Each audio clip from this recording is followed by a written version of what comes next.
It feels very weird to speak in English. Is it okay if I speak in English? The organizers told me to speak in English. I'm checking my phone.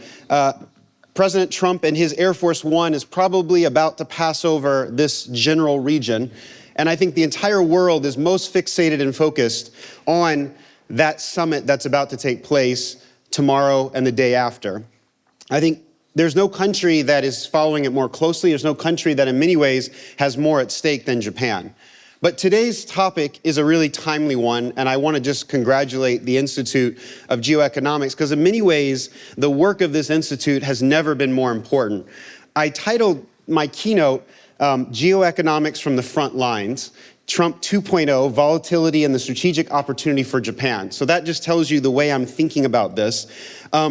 It's clear to me that the world has entered a geoeconomic age.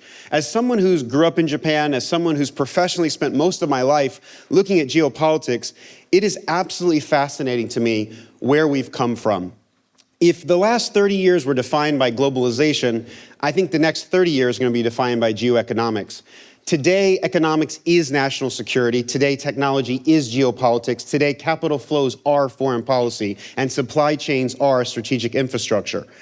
I'm coming from New York, which usually New York and DC don't share a perspective. DC is the political capital, a little bit like, Nagatacho is here. But New York is more like Otemachi or Marunouchi. Now in Tokyo, they're the same area. You can have conversations. In America, we think very differently about these things. And until President Trump, who came from New York as a businessman and thinks probably in more geoeconomic terms than geopolitical terms, it's been fascinating to watch.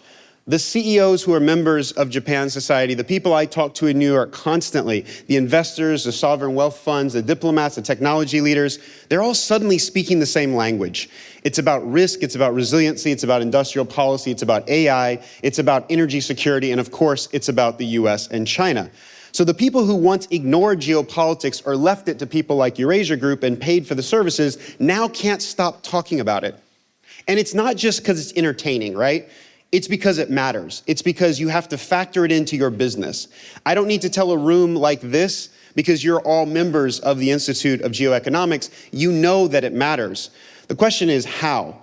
And how, as the world catches up and focuses deeply on this, can we go from deal making, which is what my president's main focus is on, to kind of thinking about the broader world, where we're going to be not just the next 6 months that Americans are looking at for the next election, but the next 6 years, the next 10 years, the way that Asians tend to think about the world.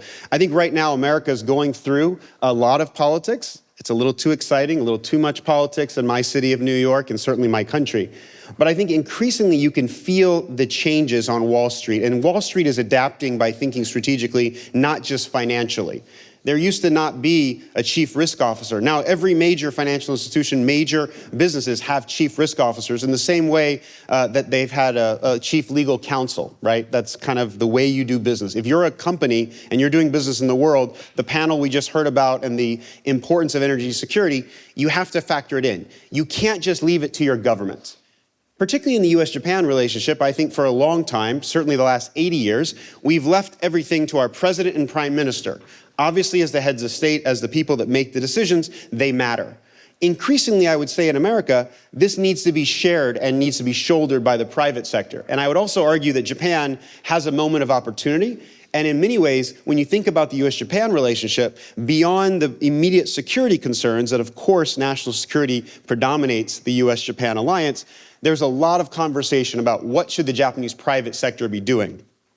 I've been pretty loud, pretty forceful in terms of arguing that Japan needs to take its rightful place. It's Japan's turn in many ways to help guide the Asia-Pacific, Indo-Pacific, because in many ways, as America is internally focused and the red and the blue team fight it out, we need a more holistic view of this region of the world. I think Japan can offer that in many ways. I think the world in many ways is being shook and is trying to adapt to Trump 2.0. This is very different than the first Trump term. The first Trump term was in many ways a traditional Republican grouping. Second time around, the president came in with different points of view, and he really valued things like loyalty, things like viewpoints that were the same as his. He did not necessarily want other Republicans from the traditional mold of Reagan or President Bush. He was looking for his own people. And in many ways, the conversation that he's begun to accelerate really focuses on things like tariffs from Liberation Day, industrial policy, which Japan has a natural strength, but also reshoring and transactional diplomacy, not thinking about alliances in the same way we have throughout the Cold War period and after World War II, but in a new way. In some ways, being an ally in Trump 2.0 is actually more difficult because you're going to be pressured, you're going to be leveraged. And there's an unpredictability factor where in some ways the president wants to keep you off guard. And so in some ways, this has really made Japan's job even more difficult. Although I would argue that Japan is probably in a better position than most. I would simply say, from my personal point of view, when I look around the world to the allies, particularly in Europe, everyone's very nervous. Their domestic market, their domestic politics are not doing very well, and their key ally is all of a sudden beginning to ask, what more can you do for me? It's more about leverage. It's not simply you're my friend. That's not what alliances have become about. So I think in many ways, this is an opportunity. It's a chance where Trump 2.0 rewards countries that can move quickly. They can build personal trust and align strategically with American priorities and speak the same America First language. That's very hard for our European friends. But I think in many ways, Japan's in a unique opportunity, particularly under the Takaichi administration. I think often Japanese can only see the negative side of everything. Japanese tend to be it's not a half glass full, half glass empty type of thing. It's more like if you're 90%, Japanese focus on the 10% that they get wrong or they don't do well, right? And so they point out all the things that maybe Takaichi or any prime minister could do. But in the grand scheme of things, you're in a pretty good place. Your prime minister is more popular than any other elected leader around the world, maybe besides Prime Minister Modi. You have stability in terms of the next couple of years. You don't have elections in the next couple of months. And in many ways, the ruling party is supporting Japan's first female prime minister. And obviously, there's a lot of policy work. She's deeply interested in the policy. She's not just a populist, which is not something I can say about many other countries in the world right now. She also has an instinctive understanding of economic security, technological sovereignty, strategic resilience, and industrial competitiveness, given the job she's had in the past. She's someone that's been kind of climbing the ladder and has been part of this space, particularly in terms of geoeconomics that we're talking about today. So I actually think her worldview is more aligned with the emerging American thinking about the future than anybody in Japan actually realizes. I think that when it comes to the possibilities and you listen to the prime minister carefully lay out, in some ways, many Japanese think she has too many priorities, right? These 17 points, they're too complicated. I welcome, as a policy wonk, that level of detail. And I think in many ways, when you talk about the semiconductors, the defense industry cooperation, the changes that we're seeing at a very quick pace in Japan, these are all opportunities. Japan is leading when it comes to AI governance. Many of the conversations we just had about energy security, supply chain diversification, outbound investment into the United States, all of these conversation points were not there 2 years ago, and certainly before the Takaichi administration. They were there, but they were not solidified. And I would argue that in some ways, when we look at the visit that Takaichi had to the White House last month, or I guess it's now March now, it was clear that Japan came with a set of proposals and in many ways is guiding the conversation. Because in many ways, America has many things going on in the world right now, right? We just talked about the most important one, which is the Iran factor. We've got China factor. And in many ways, Japan can play a critical role in all those areas. So it's an opportunity for Japan to lay out its own markers. The question is, what happens if you disagree? What happens if you agree to disagree on certain areas? So I think in an age of strategic distrust, trusted allies like Japan become premium partners for the Trump administration because there aren't many like Takaichi in Japan. So I think that in this case, Trump really values the personal diplomacy. Institutions and the foreign ministry and the defense ministry, that's all great. But this is really about deal making with one individual leader. The president is the ultimate diplomat for America. He's going to make those final deals. And I think that's why everyone's worried about what's about to happen in China. When you value relationships and loyalty and decisiveness and symbolism, Japan historically excels at all those, and particularly from a relationship management point of view. I think some allies have criticized Japan because they think maybe that Japan is going too far, it's bending too far. There's a whole narrative about middle powers, and maybe if Japan was speaking more like Mark Carney, this would be better for the world. I vehemently disagree. You're misreading the situation if you think that Mark Carney's speech about middle powers, which is a great academic conversation, I love discussing it, it's not based in reality, and I think Japanese have to be realistic about this. I think one of the key points as we build the human infrastructure for the next century and also for geoeconomics, it's going beyond the traditional means of what economic power looks like. I think in many ways, the US and Japan, both because our democracies and also our economies, they require that citizens and companies and individuals like us play a key role. And no matter what our president says or tries to get a deal, whether it's in China or in any other place, there's going to be constraints. There's much more domestic constraints in America than many people realize. Take tariffs as just one example, right? The president declares Liberation Day, he has all these tariffs, and now there's a series of court decisions that make it very complicated. And I'm watching for the first time Japanese companies do something that I would have thought was impossible in the past. They're not only following American companies by suing and trying to recuperate the tariffs, there are things like the Nippon Steel deal where they actually sued the President of the United States. Now, that was a different president, obviously, but Japanese companies are coming of age. This is not simply Japanese companies doing whatever Nagatacho tells them to do. They have their own strategy. They're working in the American system. The American system is not easy. It's complicated. There are lawyers, there are lobbyists, there's PR firms, there are think tanks, there's many parts of the ecosystem. And I think understanding how you use that to your advantage, how Japan can learn to operate in a more global system where, of course, the US-Japan alliance matters. It's the key security alliance for this nation as an island nation. But at the same time, it also has to learn how to mobilize its friends together. I think as you think about what the future might look like, I ultimately think that the strongest economic partnerships are ultimately human partnerships. Sometimes in economic theory, and when we think about geoeconomics, we take the people out of it because we say, well, that's politics, right? I think most of the conversation that we're going to be having is about having those human conversations, and whether that's CEO levels, the amount of investment, whether that's deals like MUFG and Morgan Stanley that have been one of the bulwarks of US-Japan, or whether that's the Nippon Steel and US Steel deal, there's going to be a lot more of this. You can't invest $550 billion in a way that is good for the Japanese taxpayers unless you are finding opportunities on both sides of the equation. You need American partners. We need partners in Japan. And that's not just the prime minister. That's not just the president, particularly when we're entering a season of politics in my country, where you're going to have a lot of polarization with the midterms. You're going to have 2 years of a presidential campaign that are going to make everybody in the world nervous. And that's when things like Taiwan, that's when problems begin to happen. And so I think as I look towards that future and I think about where Japan could be, I look at Japan as an island of stability for the next 2 years.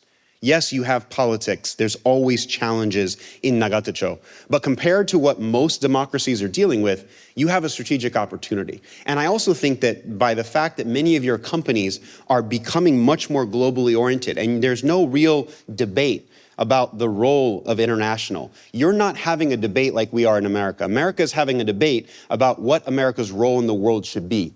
We are retrenching ourselves. We're focusing on the Western Hemisphere. We're focusing on America first, which generally means trying to get ourselves out of the international entanglements that we created after World War II. That's not what Japan is debating. There's a consensus that Japan needs to play a proactive role, because without that, with a shrinking population, with global companies that get more of their revenues from outside of Japan than inside, you have to be a global player. You have to be a trading state. So I think the fact that you have an understanding and you have a clear national security priority as you begin to debate those gives you a leg up in many ways. It doesn't mean that you should count out America. I think in many ways, America and sometimes is our own worst enemy. And right now, as we fight among ourselves between the two political parties, all it takes is a major threat, whether that's China or whether that's coming from somewhere else, to unify us in a way that you haven't seen up until now. I think it's a function of the weakness of the international system that America is going through what we're going through, but I think Japan is well positioned to help us no matter what that future looks like. So as I close and we go into the fireside chat where we can talk about any of these areas, I really do think we're entering a more competitive era, a less predictable era, but also potentially a more innovative era.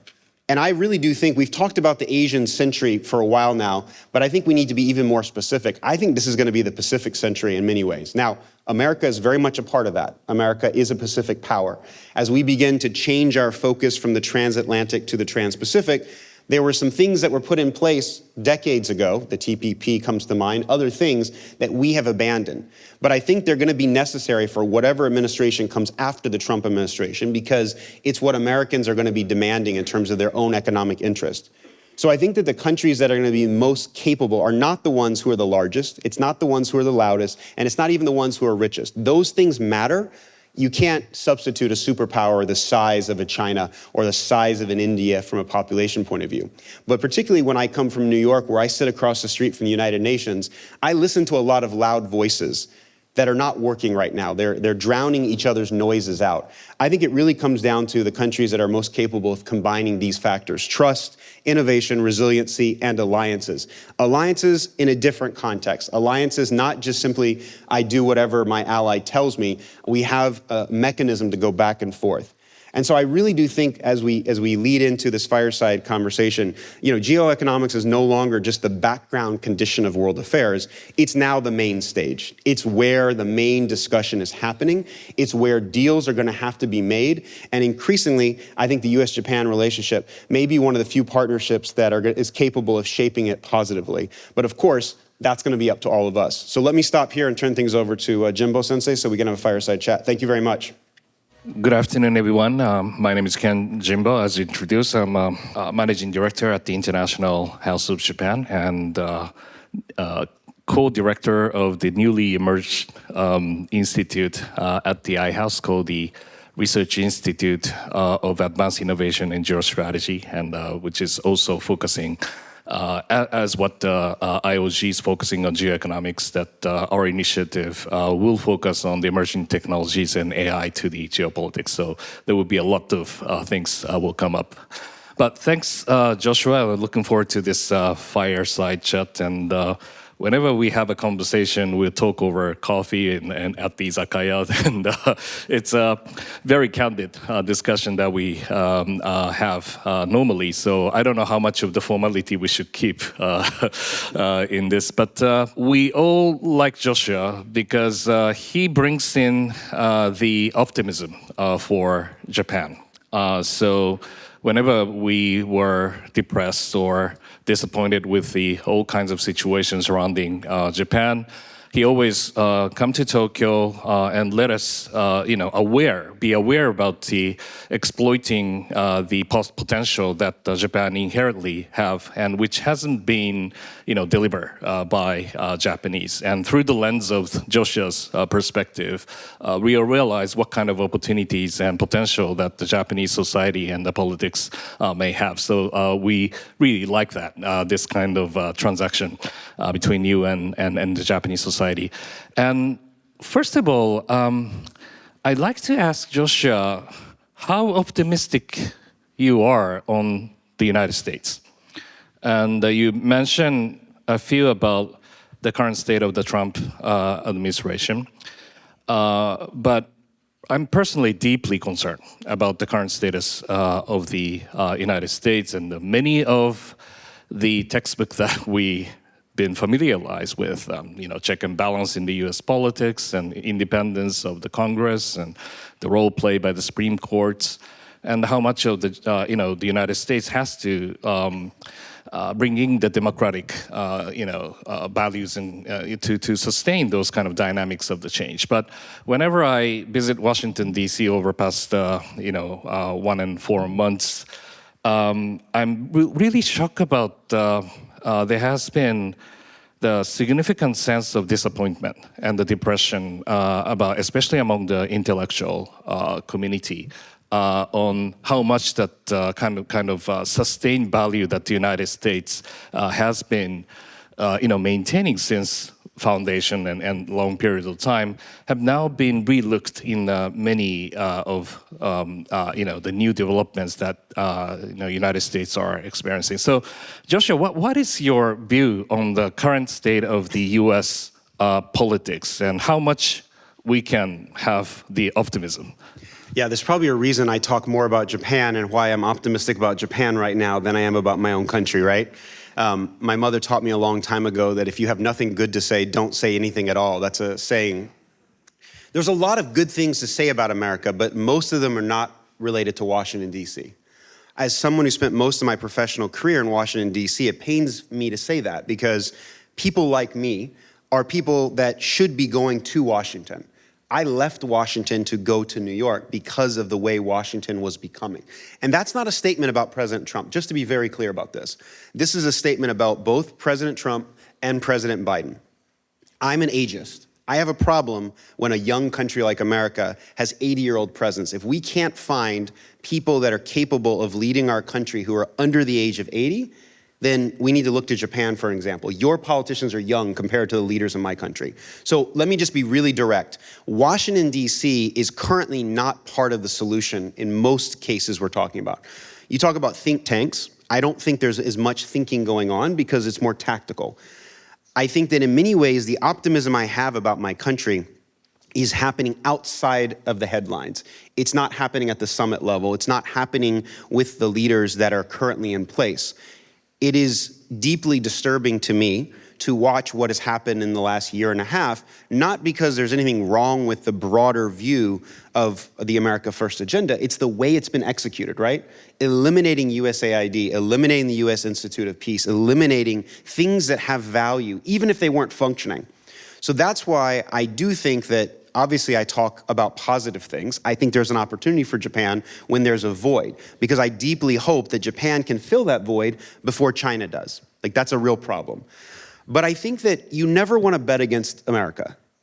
Many countries have made that mistake, including Japan in the past. And so you don't want to bet against America. And so coming at America from a negative point of view does not work very well. I think you really need to understand what America's going through. We are tired. We don't believe that globalization has served our purposes. We understand why it's useful for the world, but we're the ones paying with our soldiers and our military forces in a world in which increasingly technology companies and technology infrastructure is driving it. We're paying the R&D but not seeing the benefits, and people, whether in Singapore or Taiwan, are getting the benefit. There's a frustration developing. And also there's a big difference in America because of how big we are between the kind of East Coast and West Coast and then Texas and other parts of America. So it's really hard for me to talk about America as one thing right now.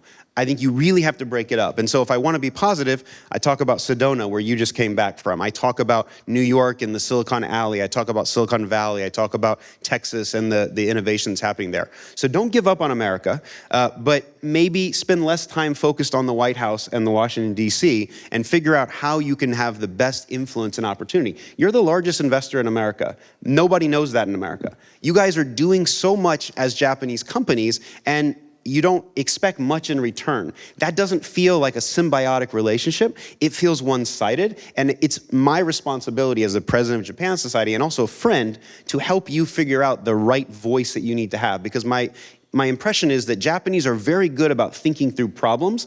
You're not necessarily good at promoting those yourself. Right, and America remains to be the democracy, and it's a lot of political cycle comes up, starting from the midterm election, but you have a series of presidential elections lined up.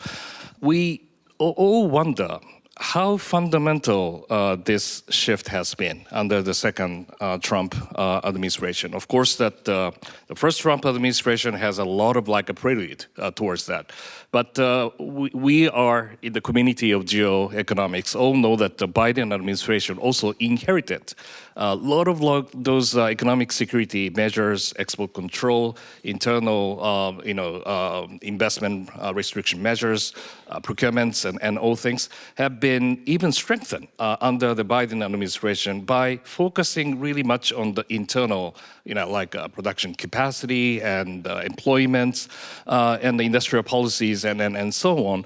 And then the Trump 2.0 comes in. So that there has been a swinging kind of state of ideological standpoints and how they, perceive in the world. But there's a lot of like a convergence and commonality, across the partisan basis of how you identify the America. So would you say a few words on this? Yeah, I mean, look, I think this has been a decade-long swing. This wasn't just the last 1 year. Now, we have seen in the last year the monumental changes. I think somebody talked about the world order shifting.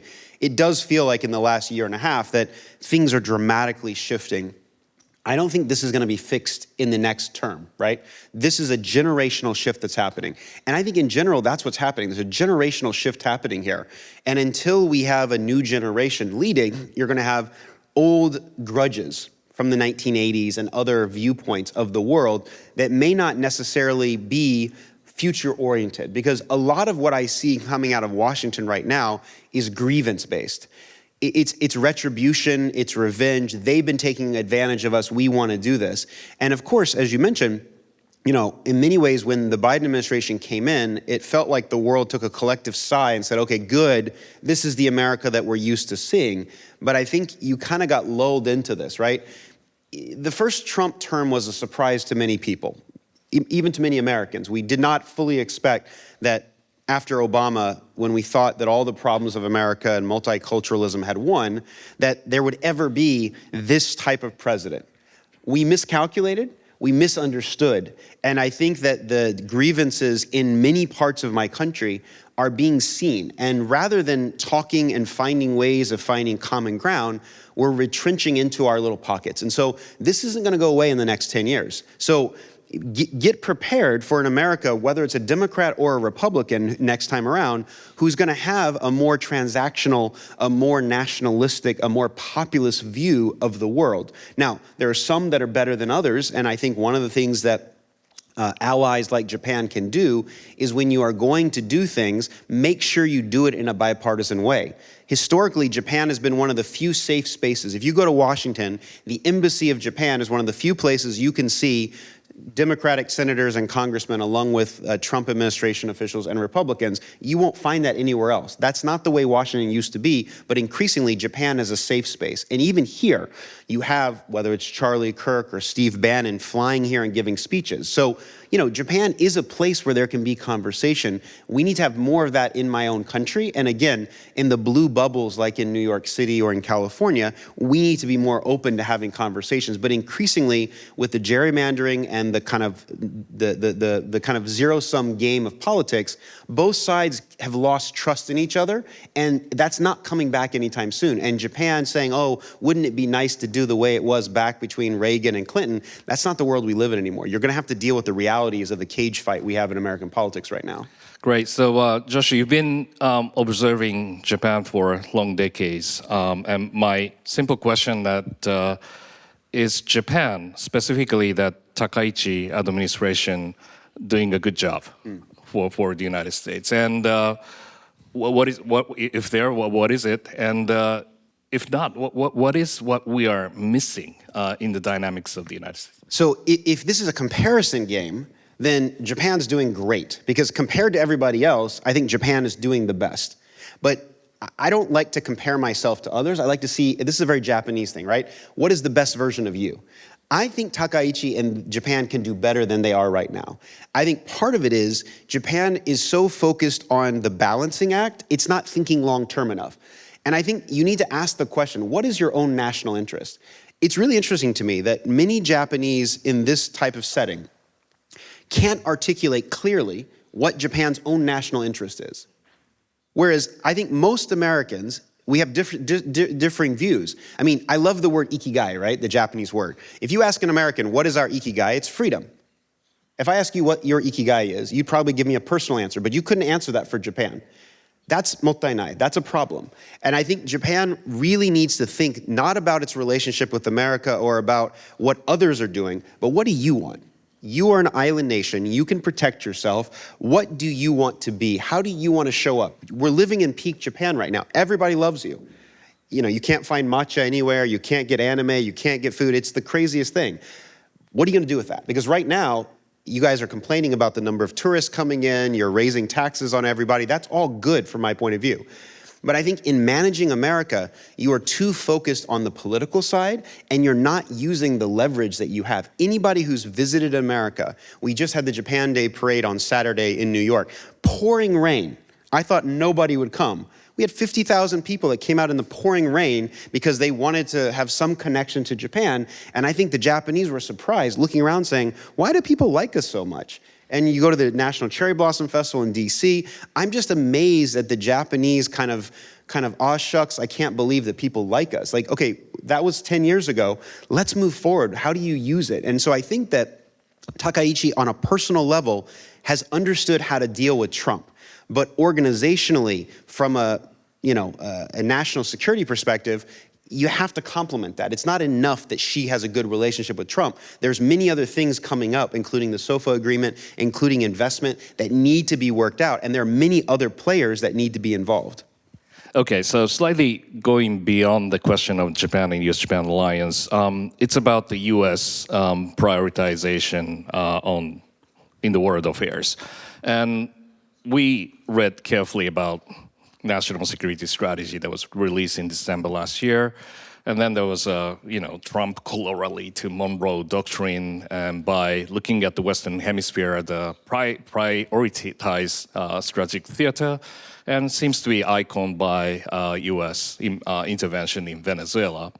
But it seems to be that the United States worldview is less to, traditionally based like a maritime superpower base, having a lot of access space in friends and allies access, and then to engage in the global affairs through rules and institutions. Now those kind of jargons are gone, and pretty much, concentrated on the concentric base of viewing the world from the United States. It's like much more like a continental way of looking at it. So that's why Mexico, Canada comes in, and Panama, Caribbean states, Cuba, and then transatlantic relationship to NATO, Gaza, Ukraine, and Iran.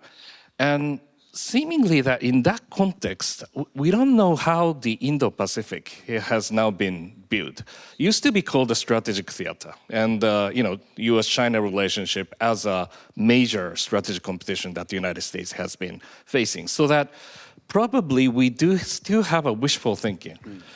Whatever the predatory status that the United States has been doing over Europe, Middle East, and other places, well, Asia, you can find more continuity than differences. So anchoring the United States as a stable player in Asia still works.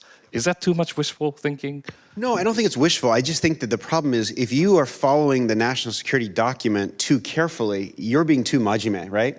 Like, I don't actually think many of our officials are following those documents carefully very much anymore because it's less based on what's written as opposed to the rule of jungle. And the rule of jungle is you constantly are having to show your power and your strength. And I think your point is a good one. America is a continental power. And when you talk about energy, like America has energy independence. In some ways, the Straits of Hormuz is a bigger problem for you in Asia than it is for us. And you can see that playing out with the way the Trump administration is prosecuting this war. And I think the way you just described those concentric circles is absolutely the case. And I think that you can understand why you would think that way. I happen to believe that the future is going to be in the Indo-Pacific. So I would like to make sure that America is strongly anchored, and we will not be able to have the ability to influence if we don't use our alliances strategically. And the way I currently see America going, I would not be, I could not fault Japan or Australia or any of our treaty allies from beginning to deprioritize us. Because sometimes the way we show up and the way that we are pressuring doesn't feel like a two-way street. It feels like when we need you, you better come, but when you need us, we may or may not come. And I think that's what we're all watching for in China, right? We're watching to see what comes out of the president's mouth about Taiwan. If he says that he's not going to sell weapons anymore, he says that we're not going to be there, there's no more strategic ambiguity, that's a big problem. Taiwan is a democracy. Taiwan is an ally. It matters deeply. It's a frontline state. If Taiwan goes the same way as Hong Kong, then if I'm Japan, I'm not feeling very good because basically what you just described is a world of regions in which America gets to have the Western Hemisphere and China gets Asia. That doesn't sit very well with me as somebody who believes in the importance of US-Japan. And so I think that it is important to read, it's important to look at that, but the way it's working in the real world, I think you almost have to try to intervene directly and say, look, this is where the interests are. And I think sometimes the last person to get to the president about certain things is going to be the one who has it. That's why Takaichi showing up to Washington matters. That's why getting Scott Bessent here in Tokyo right before he goes to China matters. I think presence matters. Personal diplomacy matters more than whatever channels are going between the Pentagon and the Defense Department here. Right. I'll definitely come back to the U.S.-China debate in a few moments. But before that, let's go to the Middle East because Joshua also spent so many years in the Middle East and Middle Eastern expert. And I wonder how the current war in Iran could terminate. Seems to be there are different priorities and different layers of the timeline really matters. One is, of course, military rationale, and you have a nuclear issue, you have a proxy issues, and you have Israel, and how to figure out those kind of dynamics rationally is one way to look at it. But you also have energy timeline, which has been discussed in the previous session. Time is ticking towards so many. You heard about the Calbee, right? I mean, it's all the kind of potato chips packaging and now becoming black and white in a few weeks. And that's also, really real sense of what has been changing in the timeline of the energy is the second thing. And then you have a political timeline. Definitely that midterm election matters. How do you decipher those? Yeah, I mean, I thought, I spent my early career in Turkey and the Middle East, and in many ways, the Middle East is this place that America always tries to get out of, but it always gets sucked back in. It's kind of like the battleground of dead empires. And it's fascinating because in the Middle East, there are two democracies, Israel and Turkey, and then you've got a bunch of authoritarian states. And so as a result, they're operating on different timelines. And the problem is when you have a country like Iran that doesn't have the military capability to get its way, but you have an America that has the military capability but not the political will to get its way, then how do you end here? The good news is I think the President of the United States is very flexible. He can declare victory and kind of go away and say, I'll leave it to Israel. I mean, in many ways, what's happening in Israel in terms of their politics, where you now have a coalition against Bibi Netanyahu, that might end the war in Iran quicker than anything on the ground. Why it's not happened today? Exactly. Well, because there hasn't been an election, right? So if there's an election, and I think that's the Japanese point of view on this. And so I do think that from a military point of view, the president and Pete Hegseth, our Secretary of War, keep on focusing on the precision and the ability for America to strike every target. We've hit every military target, but we still can't win the war because it's not a purely military war. And now that we're in this cycle, you're gonna have to find regional players that you can leave things to. And I think the conversation we had earlier about the UAE stepping out of OPEC, and is there going to be more tension in the Gulf between Saudis and the other Gulf states, that could lead to interesting problems. The interesting thing is right now, everybody's pretty unified against Iran right now. Iran has not done anything to help itself.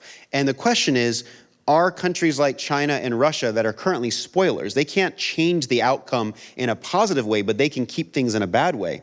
Is America going to cut a deal of some sort? Because I think America long term is not interested in regime change in Iran. That's what Israel wants, right? And I think that's where we've had a big debate and tension here. And I think that's where, it's great that Pakistan is playing this role, but I'd much rather see Turkey or Japan or another country play that role, because when you have an authoritarian state playing that role, it's not on the same timeline. You need democracies. And I think that's, in the Middle East, that's the problem. You have these very few democracies, and then you have these authoritarian states that are on different timelines. Right, great. So let's go to U.S.-China, and many will pay attention to what's going to happen from tomorrow.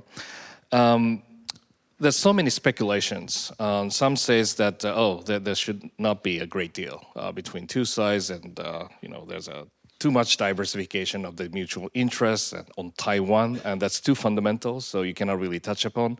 And that's one point of view. But second is that, President Trump creates the surprises. And seems to be that a lot of very kind of feather touch type of sensitivity on Taiwan issue, which our prime minister has stepped forward. But for example, Taiwan's relations act, 6 assurances, and bringing in the pledge that not to support the independence, and those kind of wordings are very important to manage so-called the strategic ambiguity over the cross-strait relationship. And I don't think that there has been upgraded understanding about how you really diplomatically try to stay a course. So that in terms of the strategic signaling is concerned, I think we can expect a lot of surprises from the terminologies and lexicon from the Trump administration. So what's your viewpoint on what's going to happen in the next few days? I mean, in some ways, I've emphasized this a few times, but let me come back to it. The current people on the plane with President Trump, there's a lot of his family members that are with him, which tells me something, right? The president wants to personally be seen as cutting a deal with China, which I think is possible on the economic side. And I think China is ready to cut a deal that looks good, that President Trump can hold up and say, I got a deal, I got soybeans, I got beef, I got, different things that matter to Americans.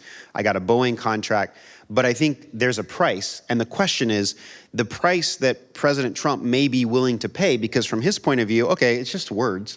I'll say something about Taiwan. Does it have an impact? And again, will Secretary Rubio, will Secretary Hegseth, will the institutions that keep that relationship strong have more influence than the president's sons and daughters and the people on that plane with him? Steve Miller, like when you look at that manifest, it's very unusual, right? Like that is not normally, from a national security point of view, the people that you would have there. And so I think we have to wait. I'm cautiously optimistic because I think that the bar is set so low for this visit, right? It was canceled and it was uncanceled. And I think that the Americans are, the only thing that everybody can agree on is that China is a competitor at this point.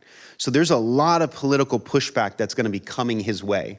And so I think he has to cut a deal that looks really good, and there's going to be a lot of smiling, and there'll be a lot of handshakes, there'll be a lot of red carpets. And I think China will do what it does best, which is to do the pomp and circumstance, because they want the respect of being a G2. And if countries like Japan can kind of swallow the pride and say, okay, fine, we don't like the G2, but concretely, is there anything in this deal that's a deal breaker for us? And I think given that Takaichi has been on the front lines on Taiwan, and in many ways China has been imposing economic war against Japan, and Japan has stood tall and been able to, not only with the election results where she won with a landslide, made a clear statement, I think that regionally speaking, it's gonna be okay. But again, unpredictability, you could always imagine a scenario where, President Trump makes a deal that he thinks from his point of view is good. But again, the personal versus the institutional. That's why, I hope that there will be a deal. That's my prediction. There will be a deal. The question is, what type of deal? If this is a traditional type of deal where there's a lot of, economic, goodies and omiyages that he brings back, that's not a bad thing. We need stability in the U.S. Japan. I think everybody wants U.S. and China to be more predictable. China's the only country that has been able to push directly back against Trump. When it came to tariffs, we blinked. Rare minerals, we blinked. And so I think this is where, in many ways, I hope that there's no blinking and that there at least is some type of realistic approach that comes out of it. And I think that's why Takaichi's been having the conversations. That's why regional allies are paying very close attention, and they're all talking to the Trump administration right now. Great. So we'll come to the final question. We are now short-sighted about dealing with everyday issue. There's too many wars in the world, starting from Ukraine, but Yemen, Iran, and also that flashpoints and potentials and manywhere. But largely speaking, that 2024 was a year of the election around the world. 2025, everybody's look at Trump administration, and 26, lots of potential prelude to so many structural change seems to be happening, including a role played by middle powers and allies in stepping up for new formula of how they identify in the international affairs. Down the road in 3, 5 to 10 years, what do you see that the structure of the international relations might look like, and your one of the desired version of how the world might look like, and what would be your concerns or nightmare scenario in coming years? So unfortunately, what I currently see is a return to the 1920s. We had a big Great Depression in America. There was the beginning of fascism and basically the beginning of war. That's what, if nothing happens and we go back to great power politics, that's what we're heading towards. And this time around, it will be much more devastating. So I hope that a country like Japan that's experienced Hiroshima and Nagasaki can remind us that that isn't an option. The fact that the US and Japan, which had pretty good relations after the Russo-Japanese War, began to go downhill in the 1920s. So if the 2020s are going to be different, I think we need to start by being more actively involved as citizens and holding our governments to account and not taking the kind of traditional shikatakanai approach. I can't control what my government's going to do. I voted for him, but I don't know what he's doing. I'm not responsible for what comes out of his mouth. That's not the way this works. It doesn't matter whether you voted for the president or not. You have a responsibility as a citizen in America to play the role at your local level and to be part of all the different chambers of commerces, to be part of the different societies, and to be part of a world that looks for solutions and not admires problems. And I think that's where I want Japan to get off the sidelines. I think Japan has spent 80 years on the sidelines, and for 80 years it's followed the lead carefully and has kind of put behind it much of the history that many of your regional neighbors continue to remind you of, and it's time to move on. And it's time to think about where Japan can play a critical role, sometimes in those conflict areas. The fact that we have an active war in Europe, we have an active war in the Middle East, that's not okay. This cannot be the status quo. This can't be the way we live. And unfortunately, there's a generation of us that are growing up who basically have never known what war is, and I'm worried that they're going to forget what my grandfathers had to do when they fought against Japan. I never want to see that again. It's personal for me. That's the reason I've written the books I have. And I think it's why the work you do, the work of this institute, and everybody in this room matters. So we can't simply be complacent and be like, okay, well, the president's saying these things, the prime minister says that. Like, we voted and elected them. And now we have the responsibility as citizens to hold them accountable, and as companies, make sure the investments that we're making as corporate citizens have a responsibility behind it. Because if the world's going to be, like I predicted, more about geoeconomics, then we need to take that seriously and not simply let other actors come in and play that role. Yeah, and please search Joshua Walker in Amazon, and you find his great book as a Dosanko American, viewing about current U.S.-Japan relationship. Great book to read. So thank you very much, Joshua, for your contribution to the Geoeconomic Summit, and please join me by thanking Joshua.